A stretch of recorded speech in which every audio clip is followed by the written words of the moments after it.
আসসালামু আলাইকুম, সবাই কেমন আছেন? তো আপনাদেরকে এখন স্ক্যাফোল্ডিং এর প্ল্যাটফর্মে যে বোর্ডগুলো বিছানো হয় সেটা এখন আপনাদেরকে দেখাবো। সবচেয়ে বড় সাইজ কোনটা? তো সবচেয়ে বড় সাইজ হয়েছে 6 মিটার। আমাদের এই জায়গায় যে আছে এটা হচ্ছে 6 মিটার। 2 সেন্টি কম আছে 6 মিটার থেকে।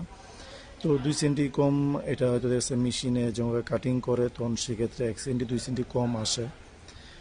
তো এই যে 6 মিটার অনেক লম্বা বোর্ড। এটা যে আপনার উইথ আছে, উইথটা দেখেন 21.5 আছে।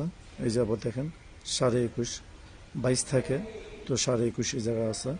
তো এটা যে ফিটনেস, এখন ফিটনেসটা দেখেন যে এটা ফিটনেসটা কতটুকু আছে। 30 mm ফিটনেস, 4 সেন্টি নাই, 2 মিলি কম আছে। ঠিক আছে, এটা সর্বোচ্চ 38 mm হয়ে থাকে। দেখেন কত বড় বোট। তো আমাদের এই সিনাইডো কোম্পানিতে এই 6 মিটার বোটের অ্যাপ্রুভ আছে, এই কারণে এই বোট আছে। তো অন্য অন্য কোম্পানি যেগুলো বড় বড় প্রজেক্ট আছে এগুলোর মধ্যে যদি অ্যাপ্রুভ থাকে তো 6 মিটার ব্যবহার করা হয়। ওকে।